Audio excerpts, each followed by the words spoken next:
Hello watch lovers, welcome back to the channel. My name is Stian and today we have another Rolex on the bench, this time a Datejust. This is José's watch. It's a steel case with a gold bezel and this beautiful golden linen dial. But we see the watch is not running. And by the way, I also had a crash on my hard drive, so I lost some of the footage of the top camera for the disassembly. But the rest is there, and also for the assembly I have the top footage. So I tested the watch and we can see that everything works apart from the watch running. Now what you couldn't see was that the seconds hand moved a little bit every now and then, depending on whether I turn the crown back or forth. And that can give us a hint to what's the problem, and if you think you know, then let me know in the comments. This is the oyster case, of course. So standard case back, no engravings, medallions, that kind of stuff. But those ridges along the edge that we need a tool for opening. And inside the watch we find the workhorse 30-35 movement. José's watch is from 1986, so that was one of the later ones with this movement. Just 2 years later, in 1988, they started coming out with a 31-35 movement. And 31-35 was the base for the Rolex Explorer 2 that we explored. Aha, pun! Just a couple of weeks back. Let's get the movement out of the case. Then we can see this lovely dial. And we see when we put a little bit pressure on the seconds hand, it actually starts going backwards. That's kind of interesting. How can that be?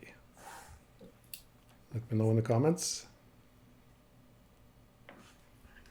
So given that the seconds hand does not want to move, I turned the hour and minute hand so that they're all lined up.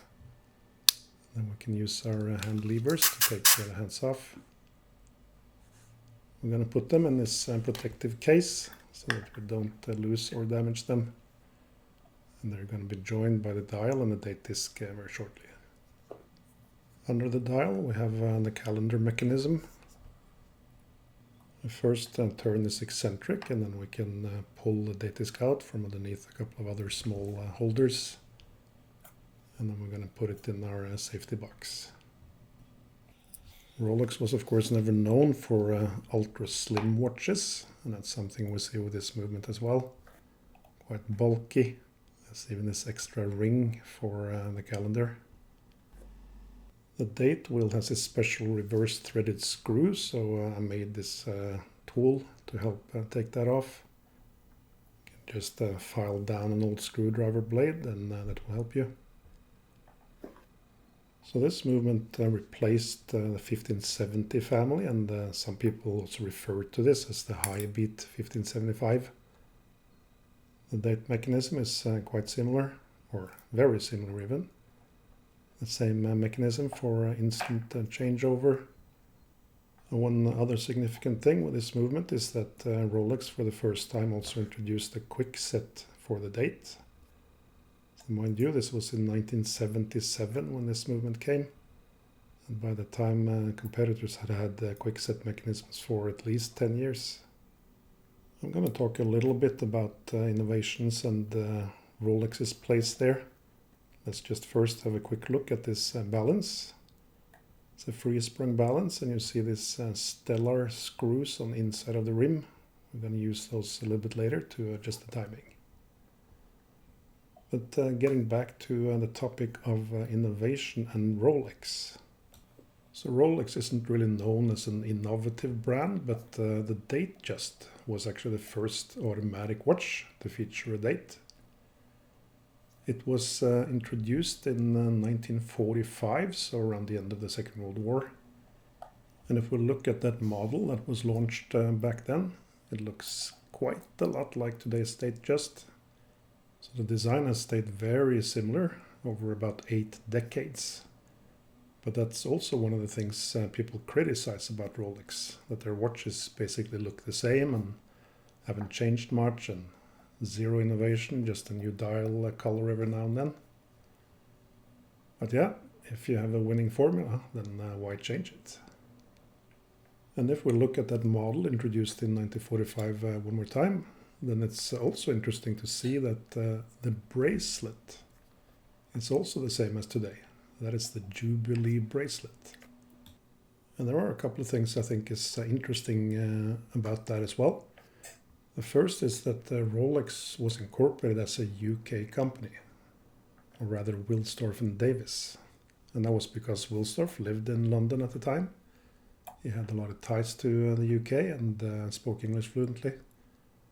And the second point is that at that time, the UK was the leading world power. And the word Jubilee in itself is a rather British word. So had that bracelet been introduced today, it might have been called the anniversary bracelet instead. Who knows? But it was thus introduced at the 40th anniversary, or the Ruby Jubilee of the brand Wilsdorf and Davis. So while I've been talking, we've gotten most of the movement stripped. We're now down to the keyless works. Taking out the hack right here. We haven't truly identified the reason why the watch wasn't running, but probably quite a lot of you would guess it has something to do with the mainspring. So we're going to open up the barrel in a second and then see. Let's just pop out the jewel in the balance as well.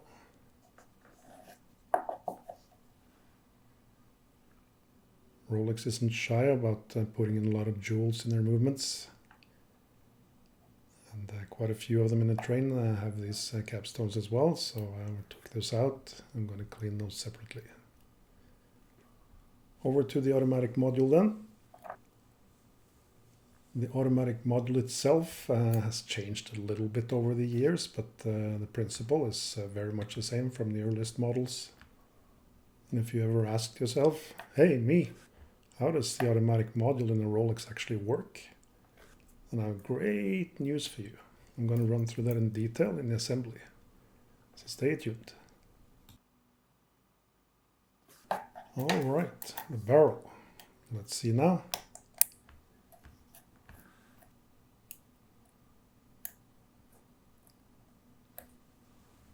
There we are. See, the mainspring has broken clean off, very close to the arbor. And that does happen. But that is broken off so close to the arbor is also an explanation as to why the second sand was moving a little bit, why there was resistance when we tried to turn the crown, and also why the second sand moved backwards when we put a little pressure on it.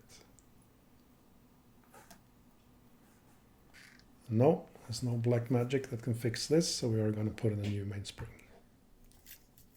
So with that, let's get the parts into the cleaning machine and let someone else do the work for a change.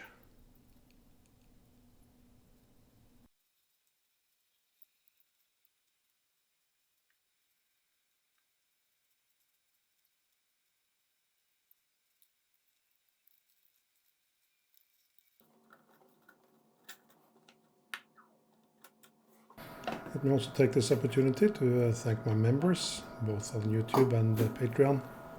I really appreciate your support, guys, and it's very fun to see the community we're having on Discord. And if you as a viewer are curious about what a membership could bring, then you could check that by clicking the join button below on YouTube. Or if there is no such button, you can check this URL at patreon.com. Let's then turn to the case. The case is in a very nice condition, so we're just going to take out the crown tube and change it. And then we're going to take off the bezel. Tool time! Whee! Man, we love tools. It's like all the money I make go into buying new tools. But hey, don't tell my wife. I think so. Let's shave as well. This tool has these 4 blades that go in between the bezel and the case, and thus pry off the bezel. So you want to make very sure that the blades are in the right spot before tightening the tool. Otherwise we would make marks in the case. But there we go. These bezels are very tight. So trying to take that off by yourself without the proper tool can be very dangerous. A little bit of pitting underneath the bezel, but that's not too unexpected for a 40-year-old watch. So let's get the case into the ultrasonic.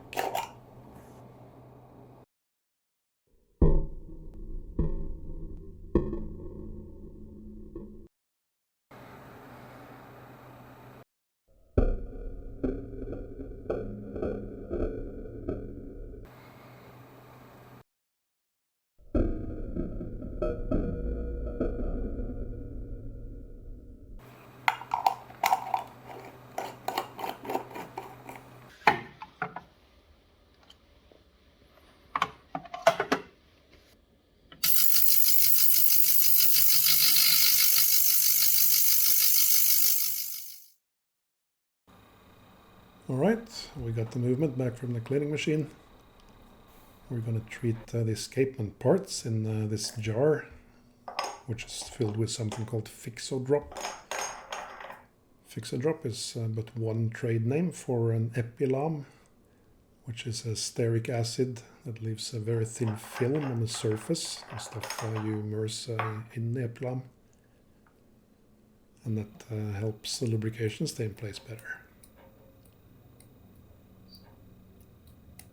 To reduce the risk of residue, we put the pivots into some pithwood, and then we can put a tiny little drop of oil on the capstones. The balance wheel has two very thin pivots, and those pivots, they rest onto these capstones.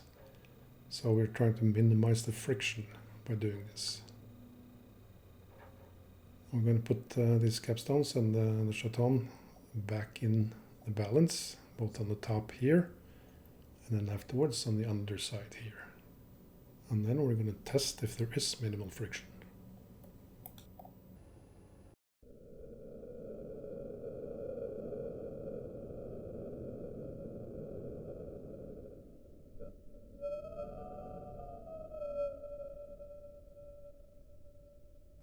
So what we're looking for is that the balance doesn't really slow down, or that it takes a really long time to slow down, so that looks good. This is an automatic watch, so we're going to have to lubricate the barrel walls with some braking grease. And the reason we're doing that is that the mainspring in an automatic watch is not fixed to the barrel wall anywhere, as it is in a manual watch. It just slides along the wall when it gets too taut, and thus we want to make it not slip and slide too easily, and that's what the braking grease is for. So this is the shock setting for the escape wheel.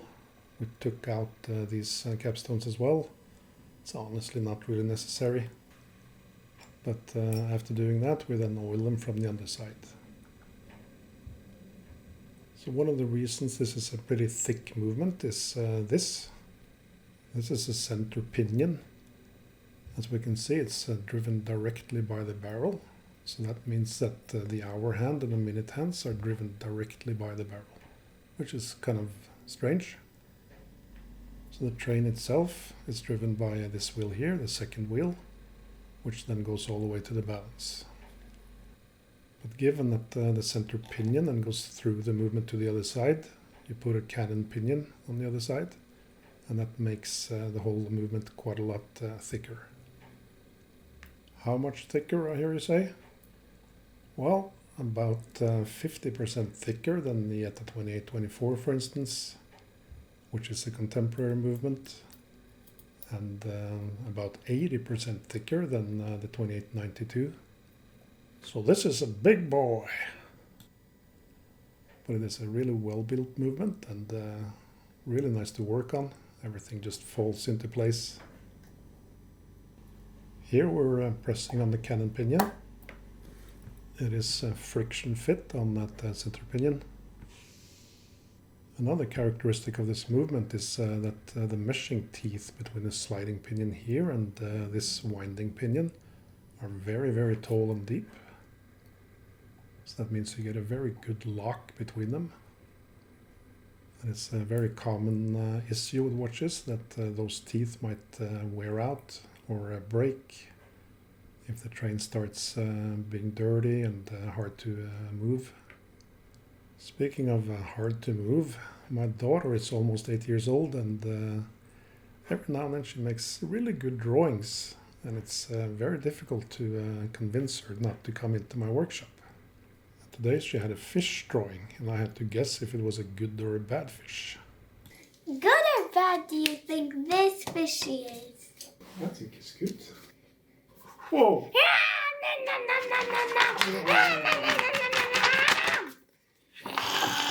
That's a big mouth, man. I'll eat you. And I could. Yeah, that's what they learn in school nowadays. I remember when I was a boy in Norway growing up, then we had 2 meters of snowfall every day on top of the 10 meters already on the ground. Of course, not all year, but let's say 11 months and 3 weeks. So here's a true story. And yes, I know not all my stories are true, but this one actually is. So when it's really, really cold, then a car might not start from the ignition alone.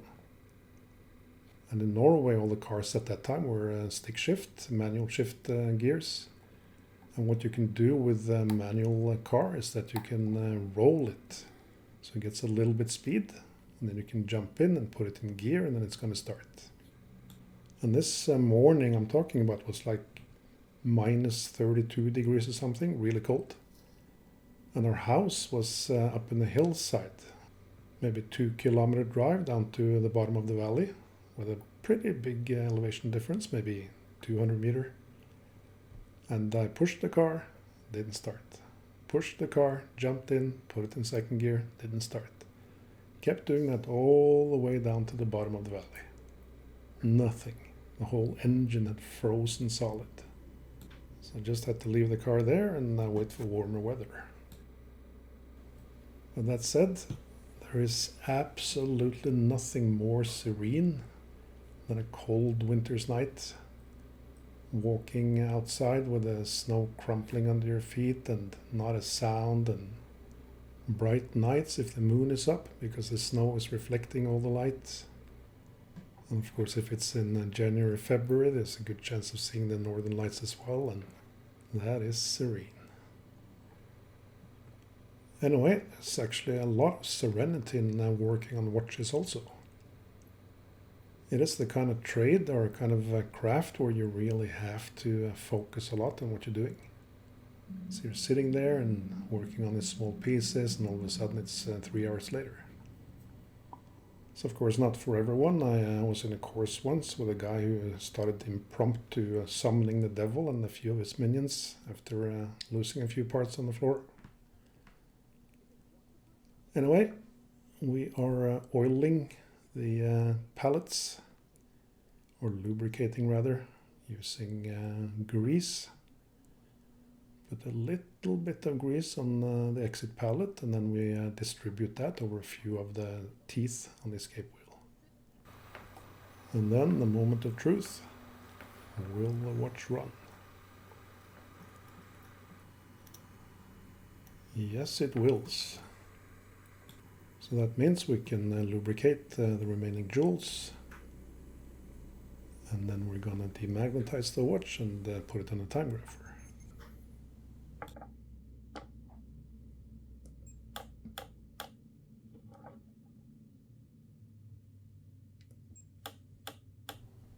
And at first go, it doesn't look bad on the time grapher.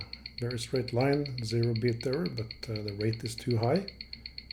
And to adjust that, it's tool time. Yeah, baby, something more we can spend our money on. This is the Micro Stella tool. It has gradations along the edge there to show the number of seconds you're going to adjust the watch by. And the tip then has this star-shaped opening that then fits onto these adjustment screws on the rim of the balance wheel. The more weight towards the center of the balance, the faster the watch will run, and the more weight away from the center, the slower it will run. So in this case, we're going to turn the screws a little bit away from the center. And after doing this a couple of times, we should be able to get a good result. So that looks just fine. Few seconds plus per day, exactly how we want it. All right, time to rebuild the calendar. So the crux on the calendar mechanism is this massive spring here. That is what makes the date flip over instantly. Can be quite tricky to get in place. The other little crux is at the tip of this lever here. It's a small jewel. And that jewel acts on a snail on the underside of the date wheel. So when the jewel hits the top of that snail, it very rapidly makes the date wheel move and thus instantly flips over the date. And then this date disc ring. We need to make sure the date disc fits underneath those couple of round discs that holds it. And then we can twist this eccentric back over it. Last thing before putting the dial back on is to lubricate the jumper and then flip the date forward to distribute that lubrication.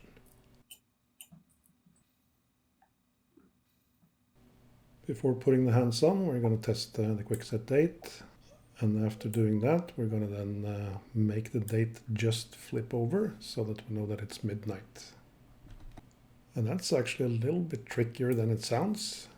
And the reason that's difficult is because there's basically no warning on this instant flip over movements. All of a sudden it just flips.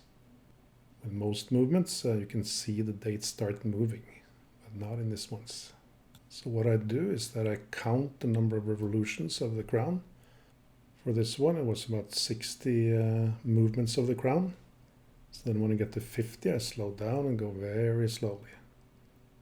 And then all of a sudden, it's going to jump. Let's see that in slow motion. All right, with the dial back on, we can then place the hands. And for that, I use this movement holder with the support for the center jewel. And after placing the hour hand, we want the date to flip over at midnight, of course. It has to be within 15 minutes before or after, but normally we should be able to get it to within about 5 minutes. Also, when the movement performs the flip over by itself, it will be a little bit later than what you do when you turn the hands like this. Maybe about 5 minutes later. So this looks very good. All right, let's get the seconds hand on as well. And then the movement is pretty much ready to be cased. We're going to also, of course, assemble the automatic works, but we're going to put it on after the watch is in the case. The automatic module for the 3035 is a little bit awkward because the driving wheel, the brass wheel there, has a pivot that sticks a little bit out, so it's not really flat with this whole framework. So sometimes we have to lift it a little bit. Not the worst of problems. Of course, when we screw down the screws, we want to make sure that the pivots of these reverser wheels are properly in the jewel holes. And we can clip the whole framework onto the rotor post. And then the rotor pinion goes on top and meshes with that right-hand red wheel. So I took the rotor pinion off again so we can see how this then works when the rotor swings. Here I'm showing what will happen if the rotor swings counterclockwise. We see the inner pinion teeth on the right-hand red reverser wheel are slipping. But that red reverser wheel meshes with the other reverser wheel. And in that one, you see that the inner pinion is being locked. The result is that the brass driving wheel will turn clockwise. Now, if the rotor swings the other way, then the right-hand reverser wheel will go counterclockwise. Its pinion will be locked, but the left reverser wheel, its pinion will swing freely, and again the result is that the driving wheel moves clockwise. And the pinion on the driving wheel measures directly with the ratchet wheel. Alright. In the meantime, I also took out the scratches on the crystal, and we're going to place the bezel back. As mentioned, these bezels are very tight, so they can be a bit nerve-wracking to place, and you do need a press for this. Even watchmakers with their bulging muscles cannot press this on just with their fingers. We're going to put in a new crown tube. The old one was pretty hard. And then we can finally case the movement.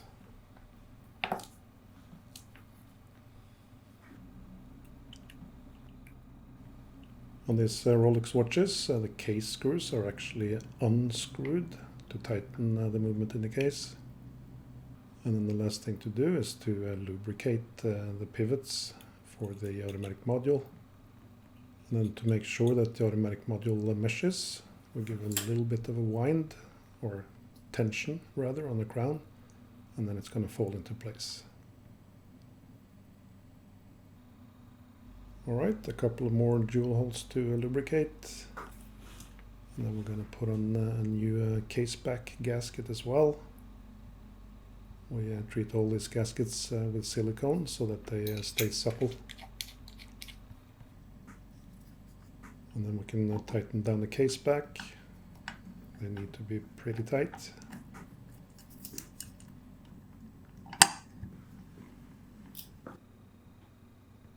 Before seeing the watch on the wrist, I just want to remind everyone that at vintagewatchservices.eu you will always find more than 100 beautiful vintage watches.